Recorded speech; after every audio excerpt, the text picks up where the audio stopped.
Servono nuovi spazi per il centro per l'impiego di Chiavari. È l'appello della CISL del Tigullio a pochi giorni dallo sfratto che scatta a settembre per uno dei locali di Corso Millo. Rapallo per l'apertura provvisoria del porto è questione di ore. A dirlo il sindaco, al lavoro con i legali e la capitaneria di porto, il provvedimento potrebbe essere firmato già domani.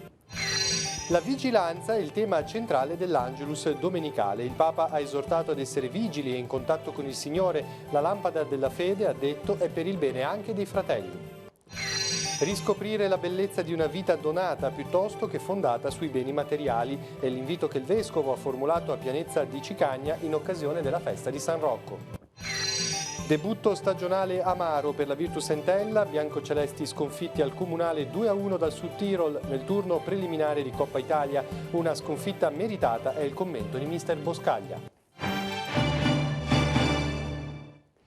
Buonasera a tutti, bentornati al telegiornale. Servono nuovi locali per il centro per l'impiego di Chiavari. È l'appello della CISL del Tigullio ed è un appello urgente perché una parte degli spazi di Corso Millo, dove attualmente hanno sede gli uffici, non sarà più disponibile dal 1° di settembre, quando scatterà appunto lo sfratto. La questione è complicata dal punto di vista normativo. Sentiamo Emanuela Castello.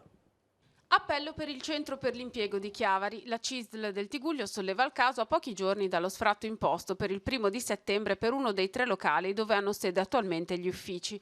Per i locali di Corso Millo già inadeguati, nessuno ha pagato l'affitto e così dal 1° di settembre scatta lo sfratto, lo spazio in questione di proprietà di un privato. E già gli spazi, il sindacato aveva sollevato il problema dell'inadeguatezza degli spazi già da diversi anni.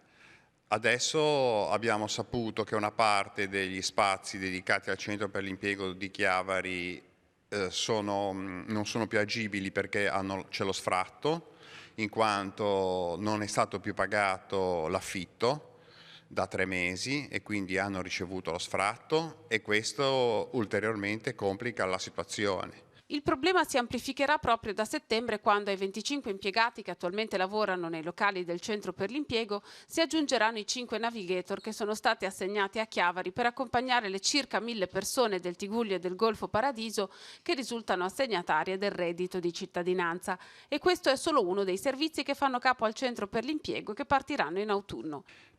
Innanzitutto, prima di tutto, le 1000 persone che hanno ricevuto il reddito di cittadinanza, che verranno chiamate al centro per l'impiego a firmare il patto per il lavoro. Poi ci sono le migliaia di persone che lavorano stagionalmente qua sul nostro territorio, gli stagionali, che finito il periodo per ottenere la NASPI devono iscriversi al centro per l'impiego.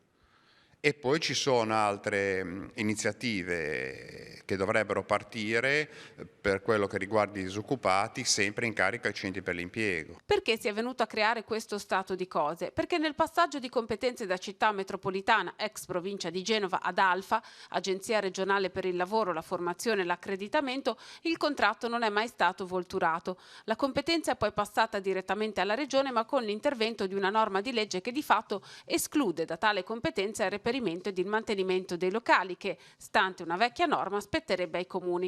Il comune di Chiavari è già stato informato della questione e si sta attivando. Sono necessari assolutamente degli spazi adeguati per dare un servizio adeguato ai disoccupati del territorio. Per questo noi chiediamo alle amministrazioni locali, in primis ai sindaci, di vedere se si riescono a trovare dei locali adeguati da Moneglia a Recco per dare una risposta efficace ed efficiente.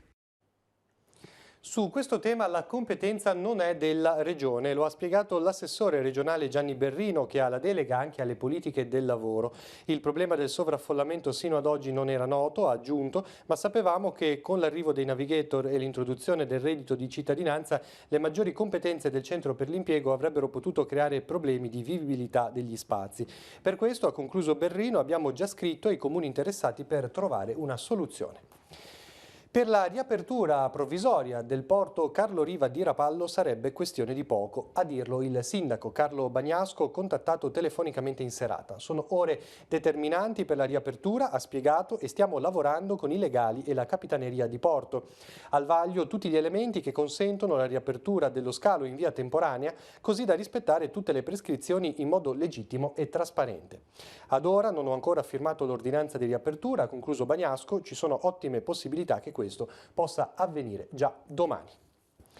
E adesso la cronaca, andiamo sulla pagina Facebook, la pagina dei Mugugni del comune di Chiavari, dove un privato, lo possiamo vedere, ha pubblicato l'immagine appunto di un incendio che sta coinvolgendo un palazzo in via Parma a Chiavari. Siamo nella zona di Ribasso. Il rogo ha interessato l'ultimo piano dello stabile. L'allarme è scattato pochi minuti dopo le 18. Sul posto sono impegnati i vigili del fuoco con squadre da Chiavari e Rapallo per un totale di 15 uomini e 5 mezzi. Fortunatamente non ci sono feriti o intossicati. I pompieri hanno lavorato per avere ragione delle fiamme, sulle cui cause al momento non si avanzano ancora ipotesi. E siamo così all'informazione religiosa. È necessario vigilare continuamente per cogliere il passaggio di Dio nella propria vita. Il Papa lo ha ribadito nella sua riflessione prima della recita dell'Angelus, commentando il brano del Vangelo in cui Gesù esorta i discepoli con le parole: siate pronti con le vesti strette ai fianchi e le lampade accese. Ascoltiamo la sintesi della Radio Vaticana. È necessario vigilare continuamente per cogliere il passaggio di Dio nella propria vita. Papa Francesco, nella sua riflessione prima della recita dell'Angelus, commentando il brano del Vangelo di questa domenica, dove Gesù esorta i suoi discepoli con le parole: siate pronti con le vesti strette ai fianchi e le lampade accese.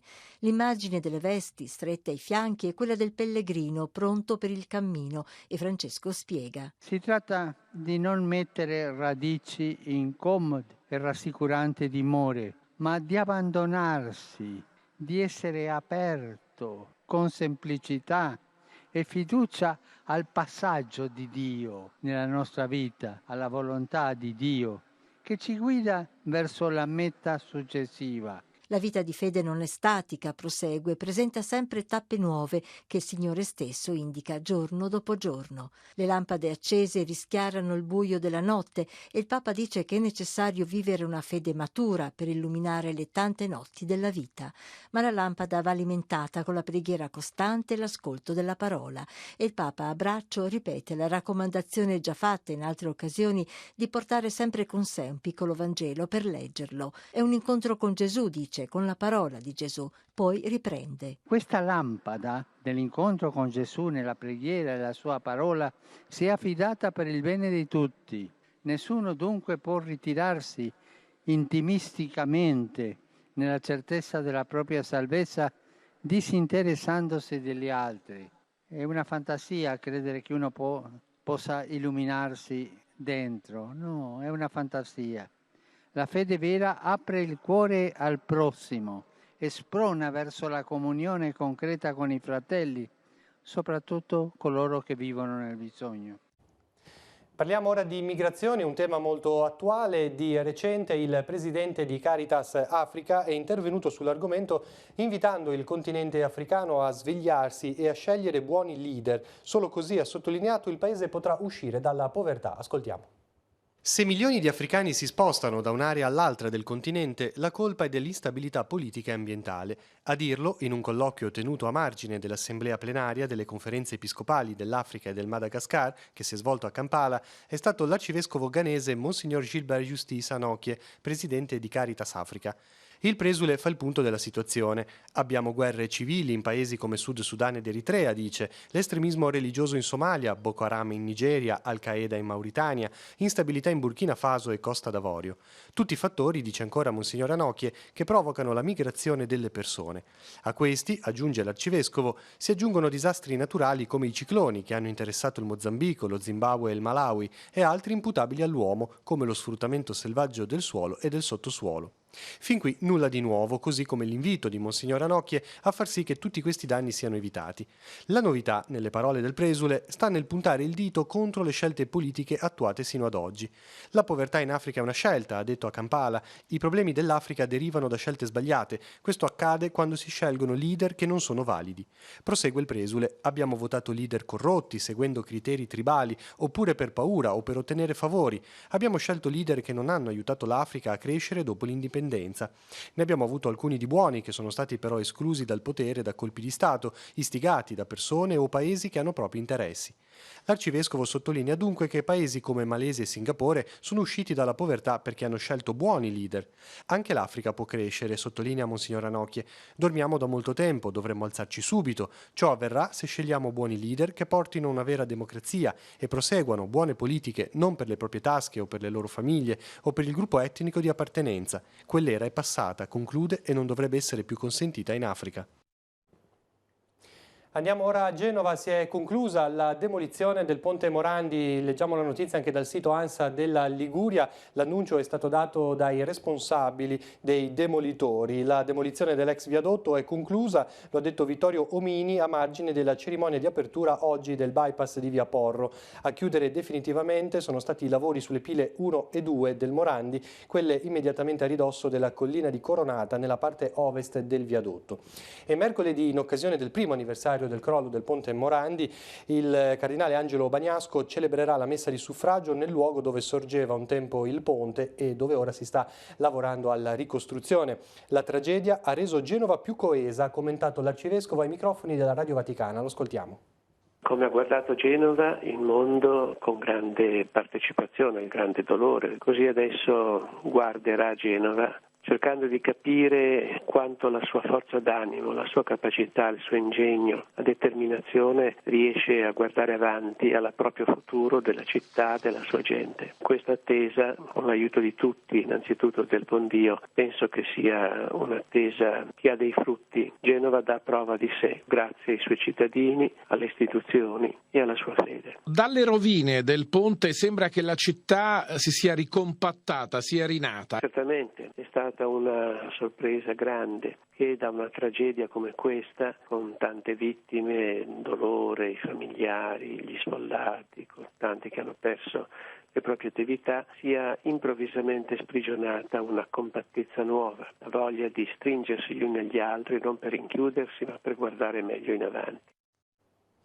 E sempre a Genova 3 cantanti che sono residenti nella vallata sottostante il Ponte Morandi si sono riuniti dando vita al gruppo Valpolcevera Project. Da questa unione è scaturito un brano intitolato Guardo in alto, vedete le immagini. Si tratta di una sorta di preghiera per le persone che hanno perso la vita in quel tragico 14 agosto, per i loro familiari e anche per chi è stato costretto ad abbandonare la propria casa. La canzone è arrangiata dal cantautore genovese Sandro Giacobbe ed è stata prodotta da Gino Borrei.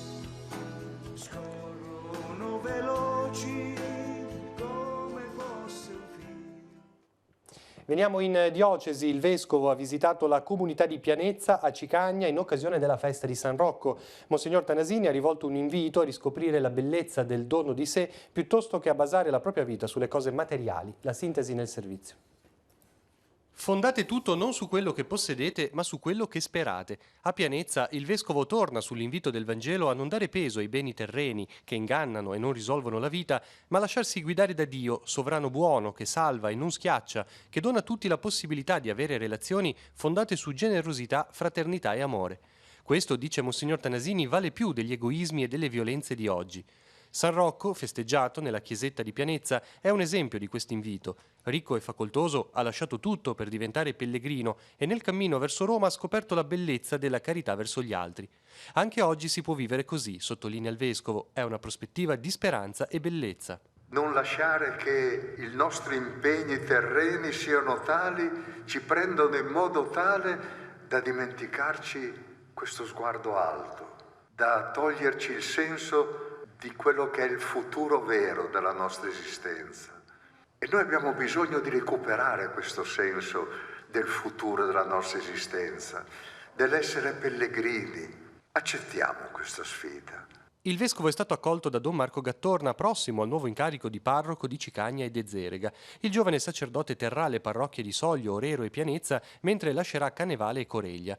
Don Gattorna recupera l'invito a posare la propria vita sulla speranza, anche allargando lo sguardo alla Val Fontana Buona, che conosce così bene. È una valle che si sta rialzando, si sta riprendendo, ci sono piccoli segnali di speranza, di luce, anche di piccole attività che ripartono, soprattutto affidate ai giovani. Ecco, credo che questo sia un po' anche la speranza, il futuro su cui dobbiamo investire tutti. La Fontana Buona ha una realtà giovanile molto bella, ci sono tanti giovani, tante famiglie giovani. A volte non si vedono, non sono così evidenti, ma ci sono, fanno parte delle nostre comunità, a volte rimangono più ai margini, più in periferia. Su questo credo dobbiamo invece porre di più l'attenzione. La parrocchia di Missano a Castiglione Chiavarese si prepara alla festa patronale dell'Assunta. Questa sera la messa alle 20:30, domani il pellegrinaggio al santuario del Conio con partenza alle 5:30 del mattino. All'arrivo sarà celebrata l'Eucaristia. In serata invece nella chiesa di Missano alle 20:30 l'offerta dei fiori da parte dei bimbi. La comunità di Riva Trigoso celebra invece la Madonna del Buon Viaggio. Questa sera alle 21:15 il Gounod Chorus, diretto da Paolo Sperandio, si esibirà nella messa solenne in onore di Santa Cecilia. Domani sera invece alle 20:45 liturgia della parola con i bambini e i ragazzi, cui seguirà la processione e l'offerta dei fiori a Maria. Seguirà un momento di festa per i più piccoli sul piazzale della chiesa. Si è svolta alle casermette del Penna di Santo Stefano d'Aveto la cerimonia in ricordo dei due giovani partigiani, Domenico Raggio detto Macchia e Giovanni Galloni detto Razza, caduti rispettivamente il 24 e il 30 agosto 1944.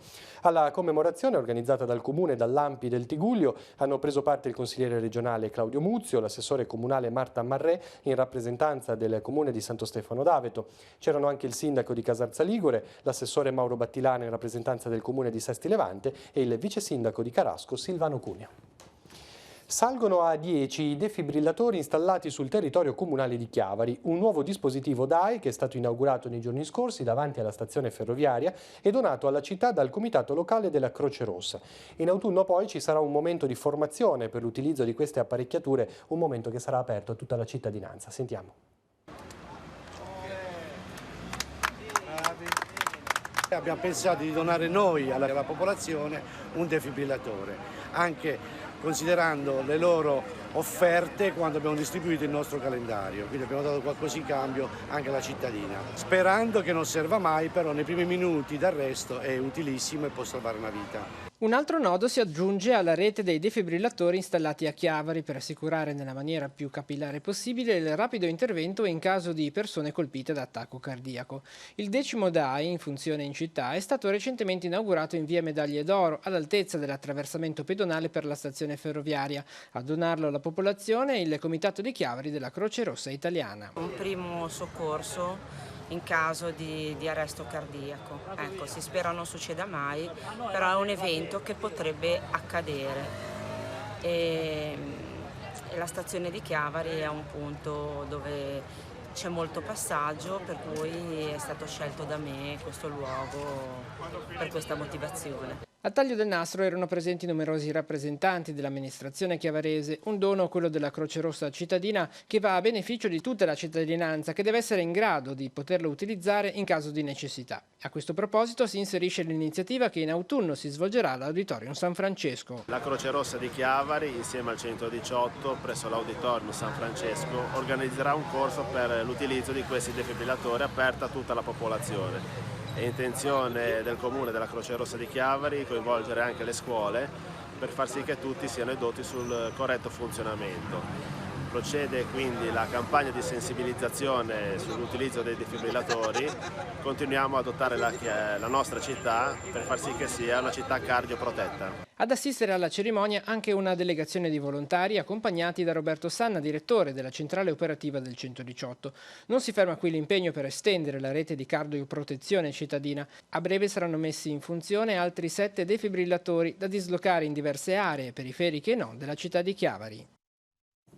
Sempre a Chiavari, per la messa in sicurezza del Rupinaro è necessario studiare lo stato di salute degli argini per calibrare gli interventi futuri e per far questo occorre che tutti i proprietari terrieri lungo il corso del torrente facciano entrare i tecnici nelle loro proprietà affinché possano effettuare sondaggi, carotaggi o perforazioni.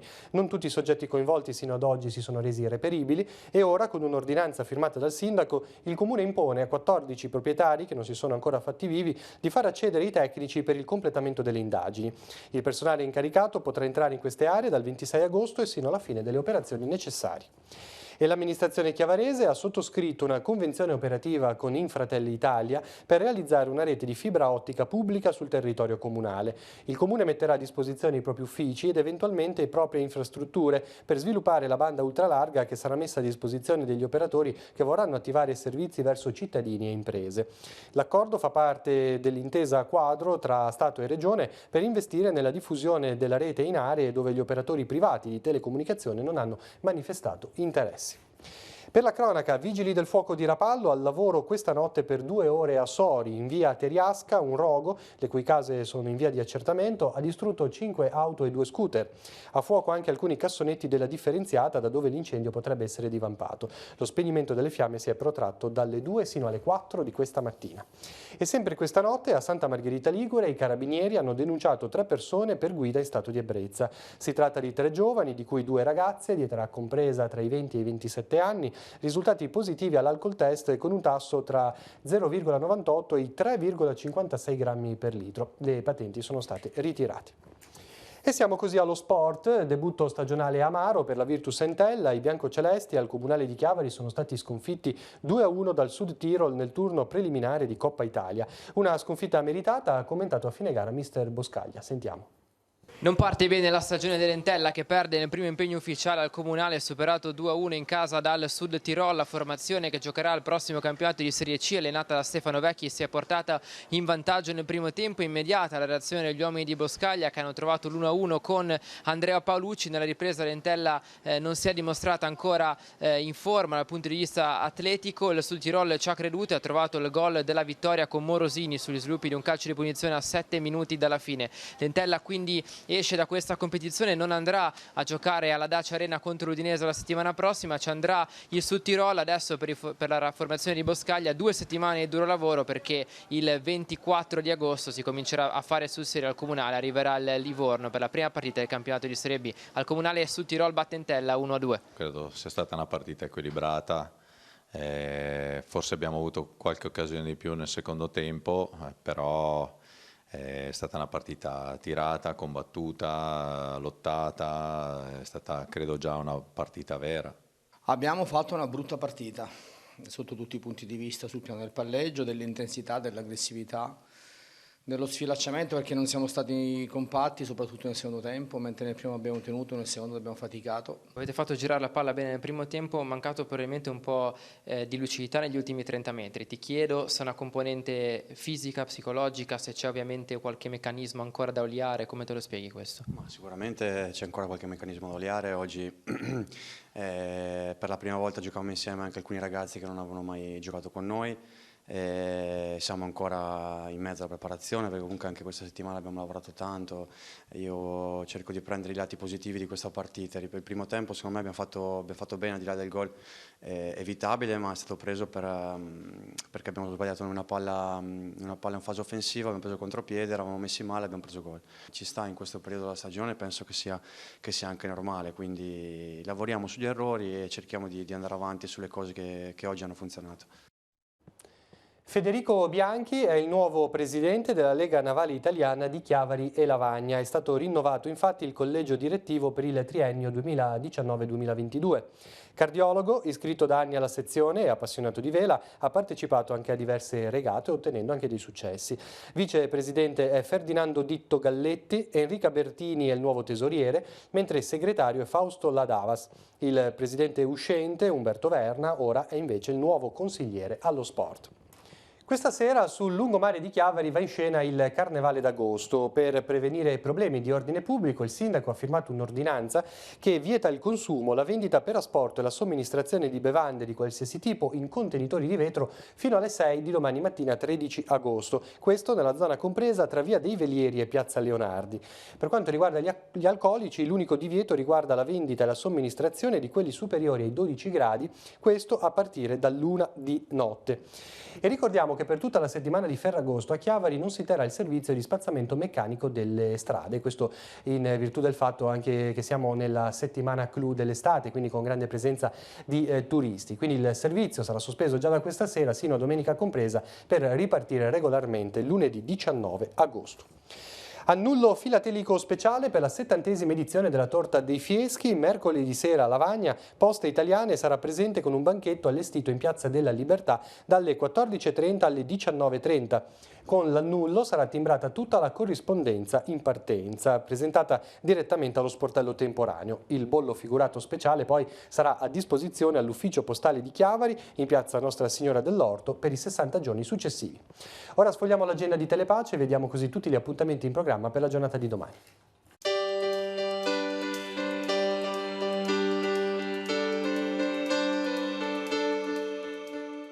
Appuntamenti in agenda per martedì 13 agosto. Dalle 18.45 sul lungomare Vittorio Veneto a Rapallo di scena i giochi di una volta. Piste di trotoli, dimostrazioni, caccia al tesoro. Ultima delle 3 serate della sagra del minestrone alla genovese e delle specialità liguri organizzata dalla Croce Verde. Alle 19 aperture degli stand gastronomici in piazza Matteotti a Sestri Levante. Nel suggestivo borgo fliscano si rinnova la cerimonia dell'addio du Fantin. Alle 19 in piazza Aldomoro in via Divisione Coduri a San Salvatore di Cogorno la sfilata dei figuranti, a seguire sul sagrato della Basilica dei Fieschi l'addio al celibato del conte Opizzo Fieschi. A Temossi, in comune di Borzonasca, il Circolo Acri Amici di Temossi inaugura la prima serata di festa all'aperto e gastronomia. Dalle 19 servizio bar e ristori e alle 21 musica con Marianna Lanteri. A Montedomenico, frazione di Sestri Levante, 39esima sagra dei Testaiò e Asado. Dalle 19 apertura degli stand gastronomici e alle 21 ballo liscio all'aperto con l'orchestra Roll Folk. La Polisportiva Arenelle organizza dalle 19 nei giardini di Cavi Arenelle a Lavagna una serata gastronomica con degustazioni. Nell'ambito delle sere Fai d'estate, dalle 19 a Casa Carbone a Lavagna si terrà l'aperitivo in giardino con possibilità di visita alla splendida casa museo. Il Teatro Pubblico di Camogli propone dalle 21 alla necropoli preromana di Cafaggia ad Ameglia in provincia di La Spezia lo spettacolo di Dario Vergassola e Davide Riondino dal titolo Odissea, un racconto mediterraneo. Nel complesso monumentale di Valle Cristi a Rapallo alle 21 sarà portato in scena un recital dedicato a Giorgio Gaber dal titolo Qualcuno era comunista. Si esibirà Federico Sirianni con gli storici musicisti del cantautore scomparso Gianni Martini, Claudio De Mattei e Luigi Campoccia. Sesta c'è, seconda edizione della Notte Bianca ed Expo a Sesta Godano, di scene, espositori, hobbisti, creativi del proprio ingegno, gastronomia, agricoltura e spettacoli. Sul piazzale della chiesa di San Pietro a Riva Trigoso dalle 21.15 spettacolo per bambini e famiglie dal titolo Emozioni sotto le stelle, il mio magico mondo. Baby dance, giochi e balli di gruppo con Iapo Mondo Magico. Ed infine per i martedì nella Basilica di Santa Maria di Nazareth a Sestri Levante alle 21.15 Don Luciano Smirni guiderà una lettura sul brano evangelico della cena in Emmaus.